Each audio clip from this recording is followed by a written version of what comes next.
जय माँ काली मित्रों। आज मेरा पहले तो जन्मदिन है और अपने जन्मदिन के दिन मैं आपको एक ऐसी साधना देने जा रहा हूँ जिसके द्वारा आप जल के ऊपर चल सकते हैं। हाँ, बिल्कुल आपने ठीक सुना, आप जल के ऊपर चल सकते हैं। ये साधना मैंने नहीं की हुई है। मैं पहले आपको बता दूं कि ये साधना मैंने नहीं की हुई, ठीक है ना। ये साधना मेरे एक गुरु भाई ने मेरे को दी है, जो आज के दिन मेरे पास आया हुआ है। मेरे जन्मदिन है तो आज मेरे पास वो आया हुआ है। तो ये साधना उसने मुझे दी है और उसने कहा है कि मित्र कि आप ये साधना जो है ज़रूर अपने सभी शिष्यों को इसका ज्ञान प्रदान करें। तो मैं आपको ज्ञान प्रदान कर रहा हूँ। बाकी आपके अंदर योग्यता होगी तो आप समय आने पर यह साधना अवश्य सिद्ध करेंगे। ये भैरव बाबा जी की साधना है। भैरव बाबा जी की कृपा से ही व्यक्ति जल के ऊपर चल सकता है इस मंत्र के द्वारा। और ये साधना जो है कम से कम आपको 41 दिन तक करनी पड़ती है। ब्रह्मचार्य का पूर्ण पालन करना पड़ता है आपको, और उसके बाद आपको इसका हवन भी करना पड़ता है। 10% इसका हवन भी करना पड़ता है। 41 दिन साधना के बाद व्रत रखना पड़ता है, मीठा भोजन करना पड़ता है। एक बार में साधना सिद्ध नहीं होती है तो हार नहीं माननी चाहिए, दूसरी बार फिर से करें। हार मानने वाले साधना सिद्ध नहीं कर सकते, चाहे जितना मर्जी जोर लगा ले, क्योंकि उनका मन जो है हर बार चेंज होता जाता है और वो सिद्धि को पूरी तरह से कर ही नहीं पाते जितनी अवधि होती है। ये साधना आपने शनिवार से स्टार्ट करनी है। इसके लिए पहले अपने साफ़ सुथरा एकदम नहा धोकर साफ़ सुथरे हो जाइए। और एक योग होता है, उसको कहते हैं शनि पुष्प योग, ठीक है ना।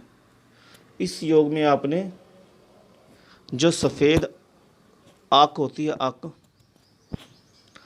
उसको आमंत्रित करके आना है। आमंत्रित कैसे करना है? एक सुपारी, एक मौली और एक रुपया, वो जो है आँख के पास रख देना है और उसको कहना है कि मैं आपको रविवार वाले दिन लेने आऊँगा, ठीक है ना।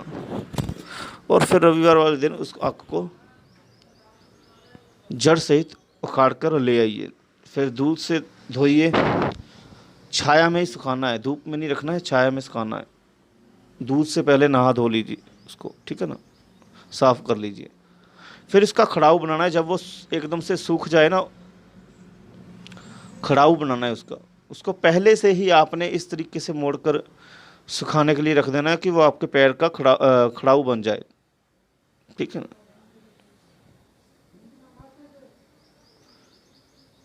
मतलब मेरा कहने का मतलब ये है, आप समझ रहे होंगे कि जो आँख का वृक्ष होता है उसको आपने पहले खड़ाऊ बना लेना है, सूखने से पहले, छाए में, छाँव में, ठीक है ना।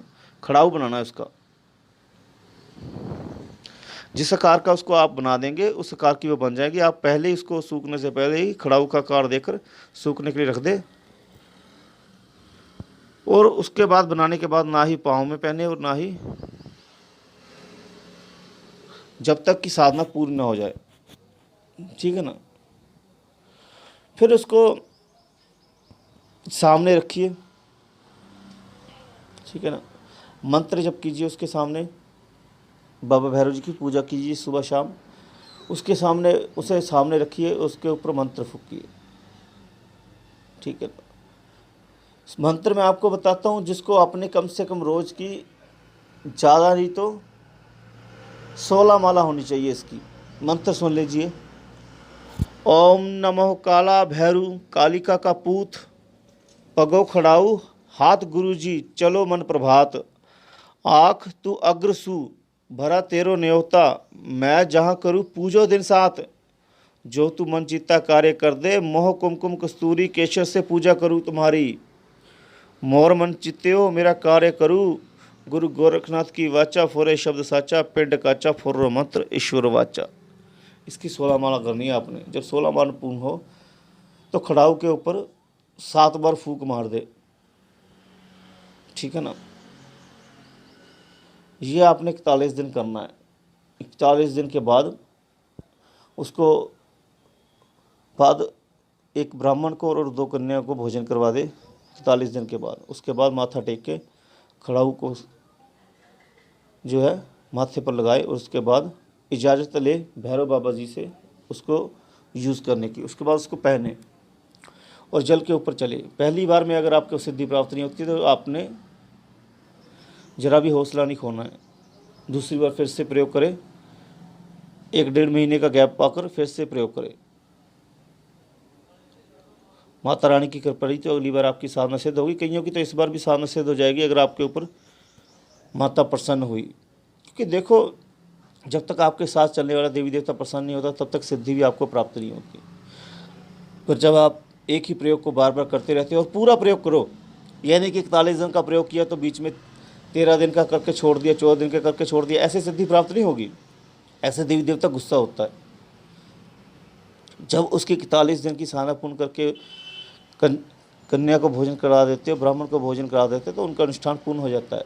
उसके बाद वो नाराज़ नहीं होते, खुशी होते आपसे।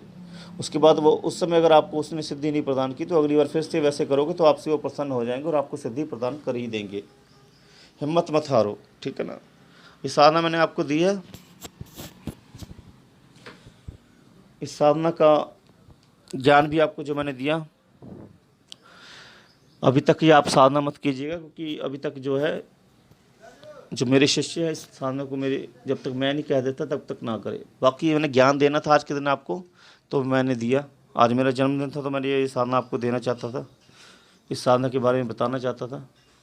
क्योंकि काफ़ी समय से इस साधना के बारे में बताने का मेरा हृदय तो था, पर विधि और मंत्र मेरे पास नहीं था। जो मेरे आज गुरु भाई है वो जन्मदिन के समय आज आया था तो उसके साथ मैंने वार्तालाप किया था। तो उसने मेरे को कहा कि गुरु जी नहीं, उन्होंने कहा कि मित्र ये साधना मैं आपको बताता हूँ, आप जरूर अपने शिष्य को इस साधना के बारे में बताइए। तो साधना मैंने आपको बताई है, अगर आप मेहनत करते रहे तो भविष्य में आप ये साधना अवश्य सिद्ध करोगे। और कोई साधना मुश्किल नहीं होती, मुश्किल हो जाता है जब हम खुद ही ये बात मान लेते हैं कि सामने वाला कार्य हमारे लिए मुश्किल है, तभी मुश्किल होता है। जब हम नहीं मानते तो वो मुश्किल नहीं होता।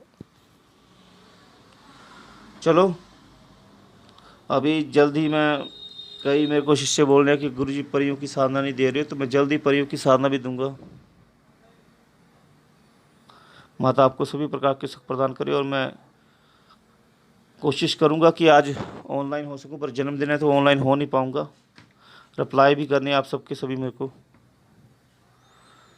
माता आपको सभी प्रकार के सुख प्रदान करे। जय माँ काली।